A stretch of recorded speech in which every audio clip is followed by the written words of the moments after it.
except Jammu and Kashmir, which had been a theatre of a proxy war or a covert warfare against Pakistan, which is a different ballgame. The whole of country has remained secure from terrorist attacks.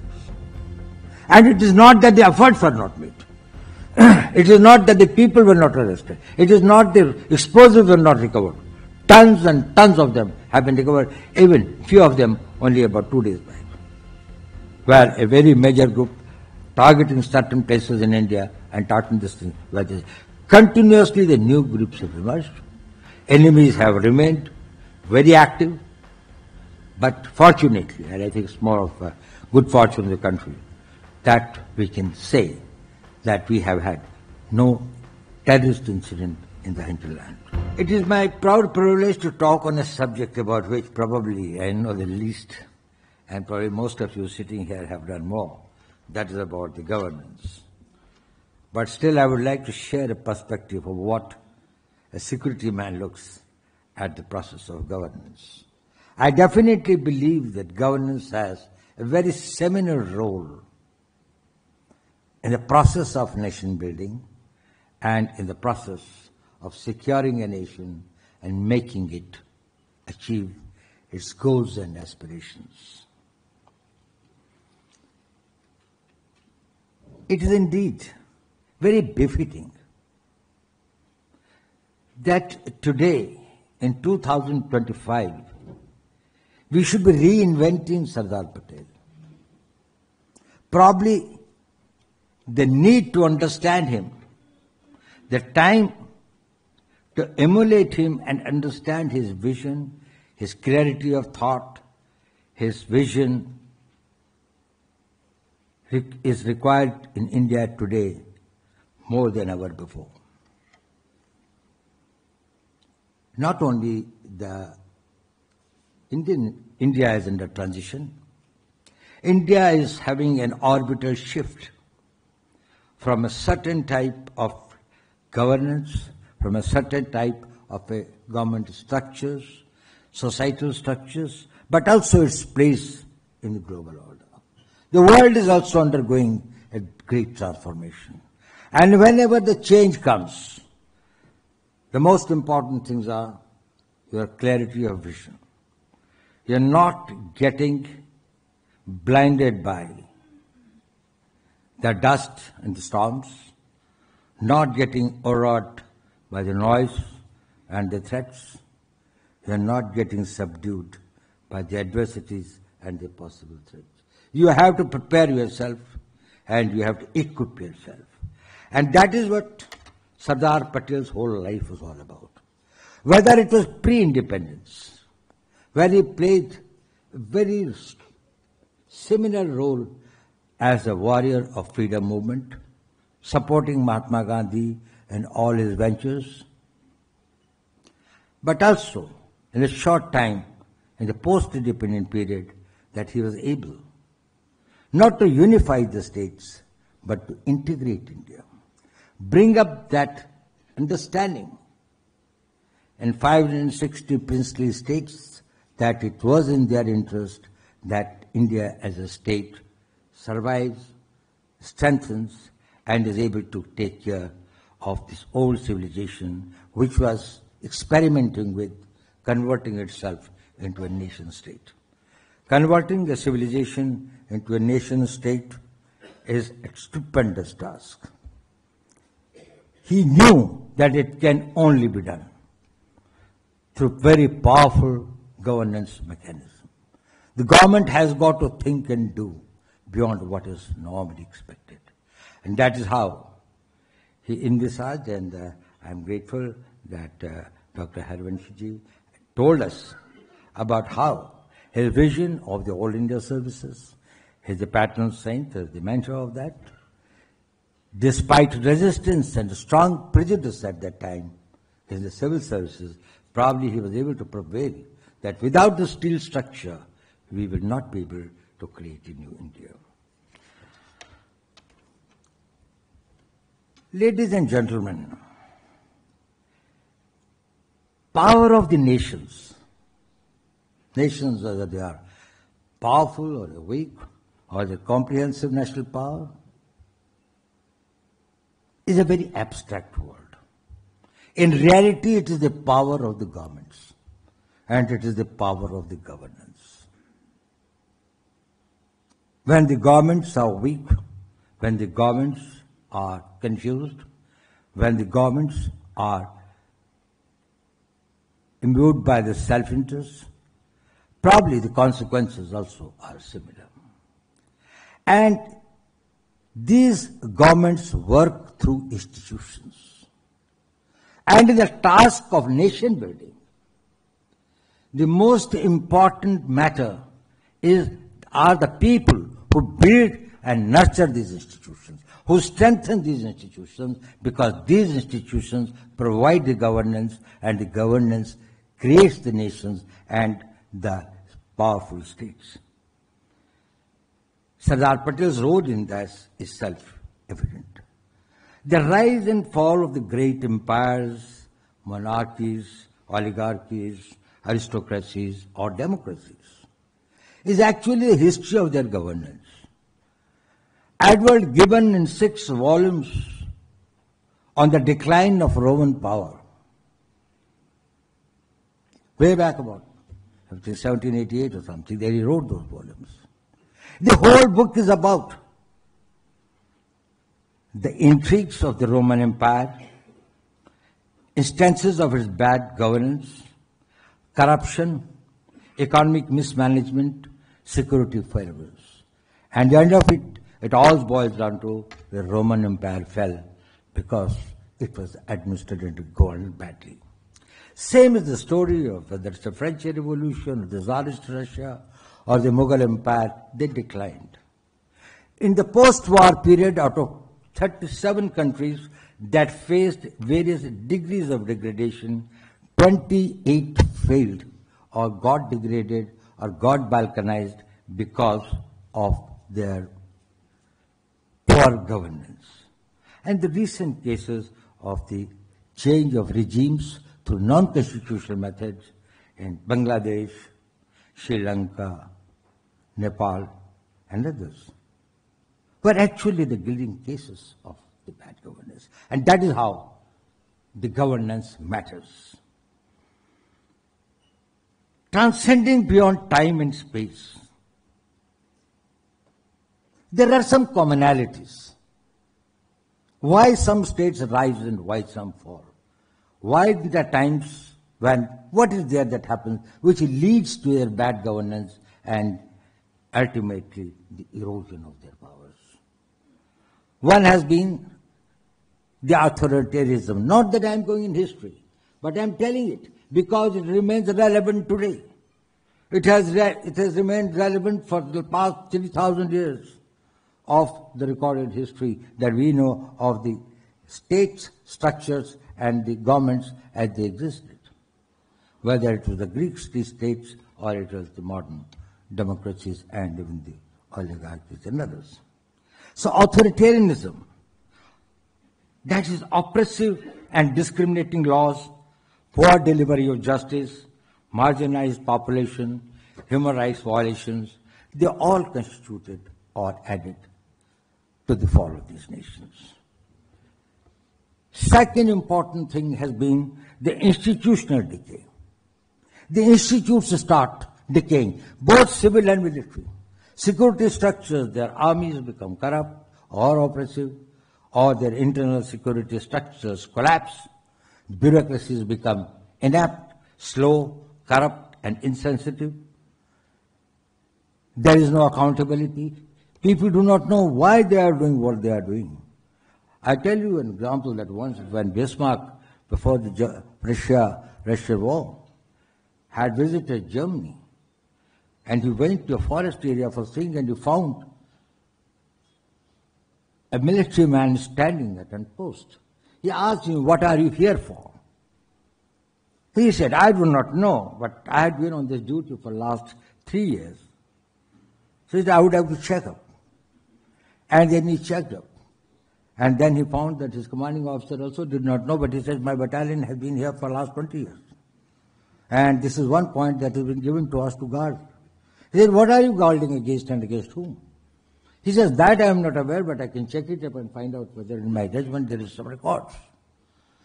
So he went through that, and then after long research and others, Bismarck found that about 150 years back when Zardina had come on a horseback for a hunting, and she lost her necklace in the forest. She could not locate it there, so returned, but asked her ADC to put somebody on the guard duty and send some people tomorrow to search it. Probably some people came or did not come, but that necklace was not found. Necklace was forgotten to everyone. Nobody knows what happened to the necklace. But for 180 years, the sentry was still on the duty. This is how the decay starts, and that is when Bismarck predicted that this nation and this regime will not last. And that's what happened. Another factor is the economic failures, scarcities, the food. Actually, a large number of civilizations, this thing, because of the economic meltdown. Harappa, Mohenjo-daro and other civilizations, now increasing evidence is coming forth that probably the essentials of survival will become scarce over there. The food, the water, the inflation, oppressive taxes, social unrest, they become the cause of the state failures. They are the old ones. They still exist. They still exist and they continue to beleaguer the emerging societies. But the new ones have cropped up and have made the situation more complex. What are these new factors which have started impacting on the process of governance and has made the task more challenging? One is the centrality of the common man. The common man has become more aware. He has become more aspirational. He has higher expectations from the state. And the state has got a vested interest in keeping him satisfied, particularly in the democracies. In the same vein, what has happened that while democracy has proved to be one of the most effective and one of the most enduring system of governance, it has created its own problems. It leads to partisan politics. There are dividends in division. Now, this is the division is a very strange phenomenon. If there are 100 people and I have got a following of 25, I can come to power if I can divide the rest in groups that each is smaller than 25. It is not an aspiration to make it 51, but it's an aspiration to divide the rest of the society in as many fragments as you can. And that fragmentation is something which is the danger of this thing. That comes, after all, it's a package. It comes with its good things, but we have got to guard against the possible, the negative side of it. The third is the role of money. And I'm not talking about India, I'm talking about the world over. Wherever there are these democracies, there is a money that plays a role. Now, in whatever role, if there's a legitimate role, illegitimate role, legally approved, illegally approved, whatever is that. But the fact is this, money plays a role. So, your idealism, your vision, your thought, your patriotism somehow has got to have a strong support of the money. And there is often eclipsing of national interests by the Western interest. And by the Western interest, I do not mean here purely in a very negative personal sense of being corrupt or lack of integrity. But Western interest is that your very, very localized, smaller interest in which the larger national interests become probably less important. So what do we need to counter it, to address it? Both the old ones and the new challenges that have emerged. One is, of course, that we have got to look at our entire system of laws and the rules and the procedures and the processes and make them more people-friendly by the laws and the rules and the systems which are strong but are people-friendly. Our policies and plans should meet aspirations of the people. Basic needs of the people must be addressed, and the people must be given a sense of security. It is not sufficient to say that we have taken sufficient security measures. What is equally important is that we are able to make every Indian feel that he is secure, both from forces, internal and external. While we can deal with them effectively as per the laws and as per the policies of the government, but we can create the deterrence that can convince them credibly that we have got the will and we have got the strength to respond to any threats in a way and in a manner that we consider best for our national security. There is also a very special need for taking care of the deprived, the weak, the marginalized, and give them a sense of empowerment. And particularly, this thing of women is extremely important. The need for protection, the need for safety, the need for giving a sense of equality and empowerment to women is necessary for the good governance in the modern day world. And I think one of the other requirements is that it is not only the capacity of the government to have good laws, good structures, and good systems, but more importantly, an ability to implement them effectively. This is important particularly in the case of India. We find that our implementational capabilities are much short of what they need to be. And there are many reasons for that, but the fact remains that it is there. Technology is going to play a very, very important role, both in governance and in eroding the power of the state. We have got to exploit the technology that can ensure greater transparency, accountability, deliverance of service to the common man, grievance redressals, also creating awareness in the society, and concurrently, we have got to protect the civil society from threats like the cyber threats or many other threats that the technology poses. One study that has been made by an American think tank was about the role of technology in transforming the civilizations and the states and their character.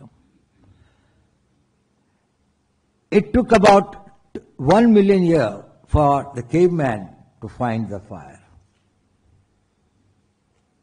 That was a great transforming technology. And then, from there, it took him another 50,000 years to discover the metal. That is when he found that the fire is able to melt certain stones which become into a solidified metal. And then another 30,000 years to invent the wheel. And after the wheel, the similar things about the steam engine, and less than this thing that could be about the electricity and about the plane. So the time gap started getting reduced Printing press in 15th century brought another very major thing when there is a revolution in knowledge and informatics. Artificial intelligence is going to condense and transform the society in 2 years' time, what it has taken about 2 million years for the human beings to change. It will change the way you live, it will change the way you think, it will change the way you dress, it will change the way that your wars are fought. If you put the artificial intelligence in the field of the nuclear, these things will probably, if we have got 31 ingredients, we see that if we meet, the nuclear bomb goes automatically. And the world will be totally endangered. If the human element starts becoming absent relatively, the dangers of this technology would be very, very high. And now that this is the age of youth, particularly in India, not around the world, where probably the youth are becoming less and less, but in the subcontinent at least, there are plenty of this thing. We have got a great distance about creating new job opportunities, and also equally important is about the delivery of justice. Now, let us do a reality check about the governance in India. There are two aspects of it. One is what we think very objectively looking at it, what it is. And secondly, what do people think about it? What are the perceptions? So perceptions are as important as a reality. I take a capsule of, say, last 10 years. I know that being a national security advisor in the current position, it may look that probably my figures or my facts are a little tilted or a little biased. But notwithstanding that, the facts are facts and they cannot be disputed. Terrorism in this country has been effectively countered. We had a major incident of terrorism on 1st July 2005. And we had the last one in 2013 in the hinterland. Except Jammu and Kashmir, which had been a theater of a proxy war or a covert warfare against Pakistan, which is a different ballgame, the whole of country has remained secure from terrorist attacks. And it is not that the efforts were not made. It is not that the people were not arrested. It is not the explosives were not recovered. Tons and tons of them have been recovered, even few of them only about 2 days back, where a very major group targeting certain places in India and targeting this thing. Continuously the new groups have emerged. Enemies have remained very active, but fortunately, and I think it's more of a good fortune of the country, that we can say that we have had no terrorist incident in the hinterland. The left-wing extremism has been reduced to less than 11% areas than what existed in 2014. Most of the districts which had been declared as the left-wing prone these things, they had been declared as safe. There's a greater integration of the tribal population. Shri Prabhat Kumarji has been governor of Jharkhand, rather the creator of the state, in the sense in the formative years. He is the one who guided it. Probably if you go, you'll find that there is a sea ocean, there's a change of this thing. Roads, communications, schools, health centers, employment opportunities, jobs that have been created for the even illiterate youth, development of art and handicrafts in the tribal areas had been very high. Northeastern insurgency, nobody talks about it. We had a bad incident in Manipur, but that was not insurgency. That was a sectarian conflict between the Meiteis and the Kukis. Of course, not that it is pardonable, it should be something that we say is good, but the fact remains that I'm talking about as far as the insurgencies are concerned. The northeastern insurgency, the very major groups have got. Bold and decisive counteractions have been taken against foreign and internal perpetrators of this violence. It has been ruthless but according to law. It has been what the country should be doing to deter its enemies, and I think that deterrence has worked. There has been a fast and efficient delivery of services to people.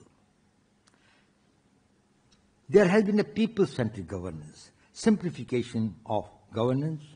There have been repealing of the archaic laws and enactments, and the new ones have been made. 1,552 obsolete laws have been repealed in the last 10 years, as against 1,300 in 60 years before that. New criminal laws for the country have been enacted, which are simpler, easier, more accountable, makes it mandatory to go for the scientific investigations, makes the forensic science examinations mandatory on another thing, and also simplifies various processes, both in substantive law and in the procedural laws. I'll give you an example. For example, say that all the police stations have been fully computerized. Data of the criminals is available on all India basis. There is a central data center of all the crimes, criminals, and the people associated with that.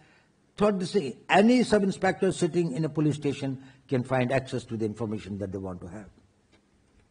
Similarly, about issuance of passports, we used to have a long and cumbersome processes. The verification used to take very long time. There used to be some corruptions. Today, 25% passports are issued in 3 days, or less than that. 60% in 7 days, and more than 85% within 14 days. This has made it easier. There is a digital governance that has been this thing. In health, under Ayushman Bharat, the coverage of 5 lakh per family. Similarly, on the national economy, the GDP from $2.15 trillion in 2015 to nearly $4 trillion in 2025 has taken its global ranking from 10th to 5th, and mostly, probably, more likely, very shortly, it will be the 4th. The taxation system, the goods and services taxes. We used to have chungis and the barriers and this thing, and every point was a point of corruption, every point was a point of delay, every point was a point of hardship, both to the producers and the consumers and the shopkeepers and retailers, and today we find that it is centralized. Well, there is a lot of scope for improving, and changes have been made. But a great beginning has been made, and probably to the exchequer, to the Consolidated Fund of India, the earnings that are accruing through the GST are much more, and both the states and the center find the system much more effective and useful.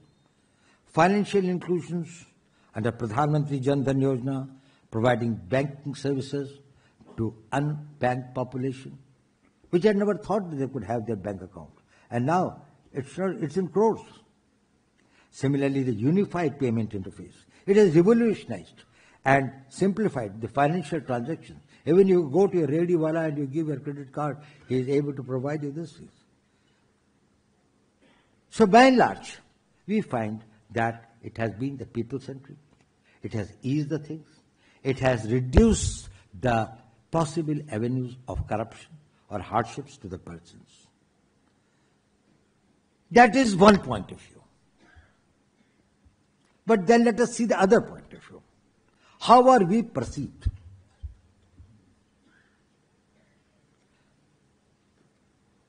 World does not necessarily perceive us as an egalitarian, inclusive democracy which provides constitutionally guaranteed fundamental rights, has got the adult franchise, has got the equal rights for everyone, irrespective of their caste, religion, gender, or any linguistic identity. We have got many liberal and pro-poor legislations. We have also got an independent judiciary, actually very rightly too independent, and we have got very powerful institutions like the Election Commission, Comptroller and Auditor General, the Union Public Service Commission to ensure that there is no governmental interference in these matters. However, global perceptions and projections do not carry this image of India. Whether it's on the district side, I had just got one study conducted about, let's say, last 3 months. What had been the articles, what had been the thinkings, what had been the surveys that had been conducted against India, about India.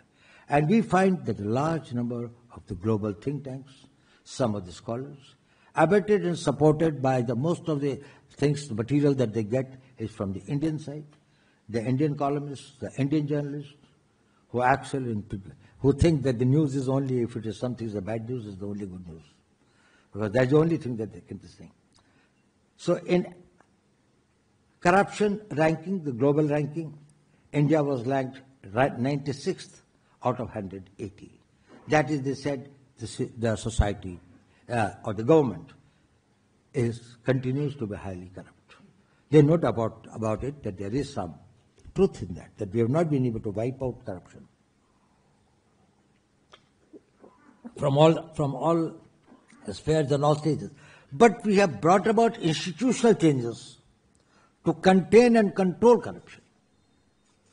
And probably many more are in the pipeline. In the global governance performance, which is measures about the regulatory framework and regulatory and infrastructure facilities, we are ranked 118th among 142 countries, which I think was very unfair.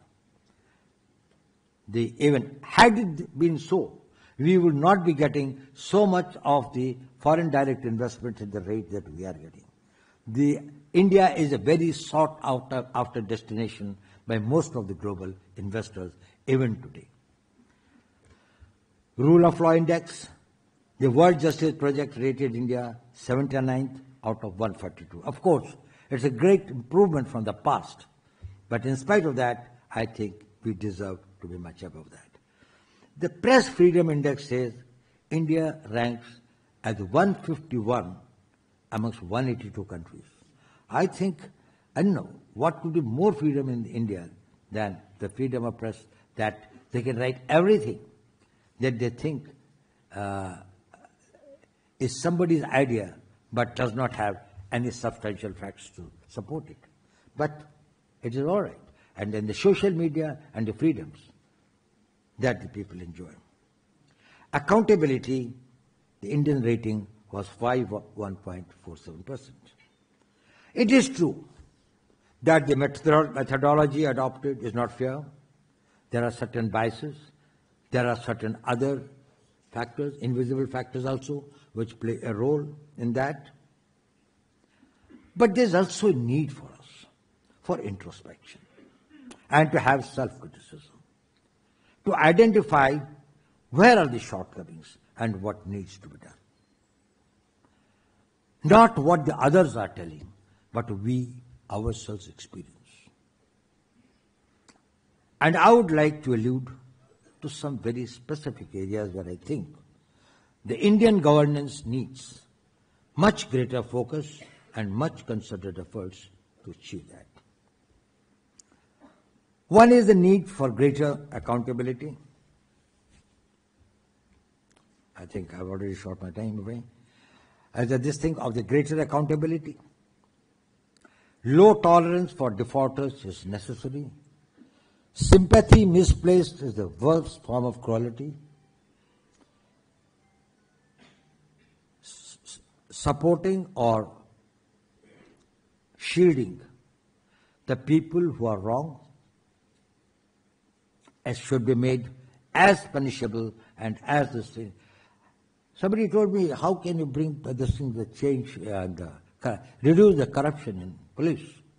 I said, it's a very simple method. Nobody will know about a corrupt police officer except his immediate superior.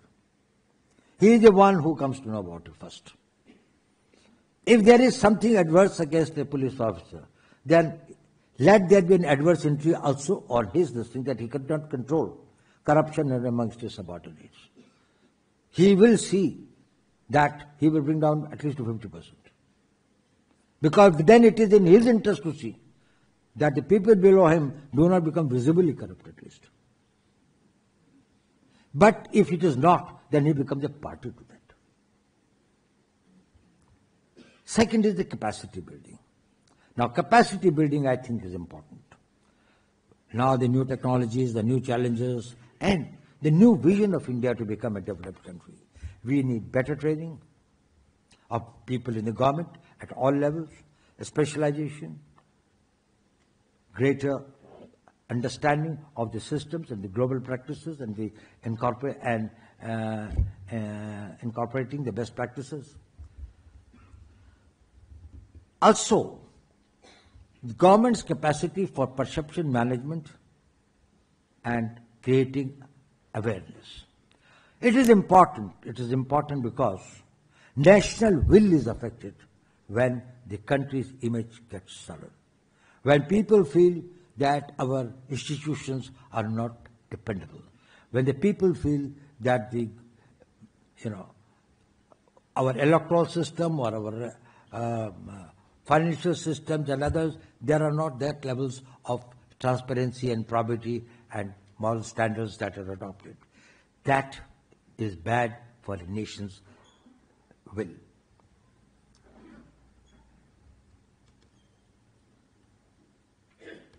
And I think one thing which is very important is that our institutions should be strengthened, but at the same time we should also ensure that the credibility of the institutions in the public eye is not eroded by disinformation, by hostile propaganda, or by vested political interests.